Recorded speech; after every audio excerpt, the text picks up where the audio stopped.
Hiya, kiddos. Thanks for joining Grandpa Ken again today. I gotta tell you, I went to my favorite place in the whole wide world, mostly, and that was I went to a bookstore. And when I got at the bookstore, I was looking for some unicorn books, and I was looking for some Paw Patrols and some of the stuff I like to read all the time. And I ran into a book about a person that really is cool. It's a person that the first time I ever heard her sing, I knew she was so talented. Yep, that's who I'm talking about. Taylor Swift. We're going to read a story that kind of tells us sometimes it's easy to look and say, oh, gosh, she's so talented and nobody could do it but her, and or it was given to her, she didn't work hard for it, or she all those things that people say. And this is what I have to say. Yep, she's a very talented woman. Let me tell you why. Taylor Swift was born on December 13th. She was just before Christmas, 1989, in West Reading, Pennsylvania.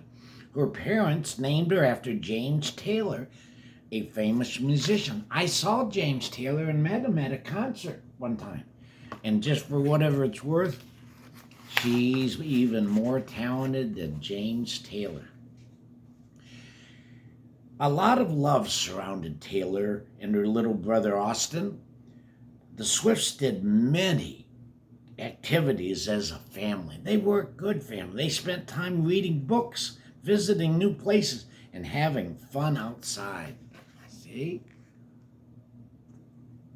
So she had a very nice family. That's important in people being successful. Christmas was one of Taylor's favorite holidays.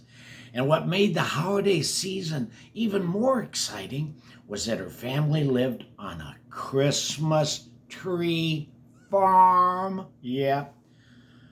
I really love Christmas. I wish it was all year round, is what she would say. Everyone pitched in at Christmas time. Taylor's dad moved the fields on his tractor. Taylor's job, picking praying mantis egg pods off the trees. Ew! The Swifts didn't want anyone to get a buggy surprise on Christmas morning. See, there she is, out on a Christmas tree farm, and she had to pick the bugs off the tree. As a kiddo, Taylor tried lots of different things. She rode horses, she acted in plays, she wrote poetry. But when she learned how to play the guitar, she knew she'd found her passion. Yep, she knew, because then that's when she started writing songs and stuff. When Taylor has a goal, nothing stops her. It's so important to have goals, kiddo. She was a big fan of country superstars Faith Hill and Shania Twain, and she discovered that both musicians had started their careers in Nashville, Tennessee. That was all 10-year-old Taylor needed to know. She asked her parents to take her to Nashville. She asked them every day, take me to Nashville, take me to Nashville, take me to Nashville, right? Just like kiddos do. And finally, when she was 11, it happened. Her mom took Taylor and Austin there for a spring break. Oh, great. They drove up and down Music Row. I've been there. It's really exciting. An area with country music recording studios and businesses. While Taylor's mom and brother waited in the car, Taylor ran into the offices of various record labels and handed out CDs she'd made of her music. Just think how much she believed in herself, that she would go in there and just so bravely say, listen to my CD. Taylor performed anywhere that would have her, including fairs and festivals and ball games. Goodness, can you imagine if you were lucky enough to see Taylor at one of those before she became famous? But sometimes following dreams mean doing things other people don't understand. That's true. Girls at school were mean to Taylor. Her classmate thought it was weird to like country music so much. This made Taylor sad. But it didn't stop her from doing what she loved, and that's the most important. When Taylor was 13, not very old, something incredible happened. RCA Records wanted to work with her. Taylor and her family said goodbye to Pennsylvania and moved to Nashville. Their whole family. Her dream of being a country music star was about to come true. And that's true. I remember seeing her the first time and hearing her and just knowing how talented she was. For Taylor, writing songs was just as important as singing them. But because she was young, the record company wanted her to sing other people's songs. And they thought she would wait until she was older before she made her own album. Taylor didn't agree. One night, Taylor performed at Nashville's Bluebird Cafe. She sang some of her own songs and some songs from other singers. She caught the eye of a music executive, in the crowd who was forming a new record label. Guess who he signed up to make an album? You guys got it. Taylor Swift. See, she didn't ever stop believing in herself, and she just kept on going. Today, Taylor's debut album, Taylor Swift, came out when she was just 16. She was excited every time she heard her songs on the radio. Her next album, Fearless, was the top-selling record of the year and made Taylor a huge star. Taylor's Fearless. When she went out on her first concert tour, she took the music world by storm. Everybody loved her. One of Taylor's biggest strengths is storytelling. See why I like her so much? Her and Grandpa Ken get along. She does it better with music, though. Her songs tell stories that many people can relate to. Taylor wrote all the songs on her third album, Speak Now, and listening to a Taylor Swift album is like hearing her diary being sung out loud. It is. And there's that famous symbol that she's made, the love sign, yeah. Many of Taylor's songs are inspired by her life, like The Best Day, a song about growing up in a loving family and having a supportive mom. Her and her mom are very close.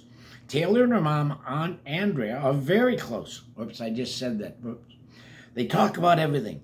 No one has known Taylor longer or knows her better than her mom. Well, that's really all of us are. No one knows us better, I don't think. Trying new things and taking risks is an important part of Taylor's life. Even though country music was her first love, she took a big chance and recorded a pop album called 1989. And it was the best-selling album of the year. Doesn't matter if it was country, doesn't matter if it was pop. Her talent was what mattered. Taylor never let anything hold her back from creating music that she loves. That's why she's so good at it. See, her mom supports her, and that's why she's good at it. She loves what she does. Taylor also loves sharing things with her fans. They know that her lucky number is 13.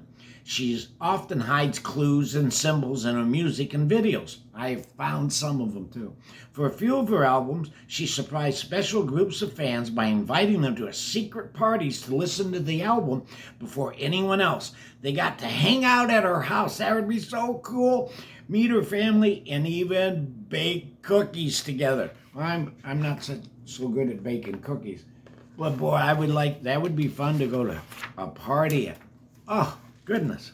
When Taylor likes something, she tells everybody about it, kind of like me. One thing she really likes, oh no, something else we have in common, cats. Taylor has a big reputation for speaking out against racial injustice and for encouraging people to vote. She stands up for other artists and herself, even when it's tough. She's not just a superstar, she's a trailblazer.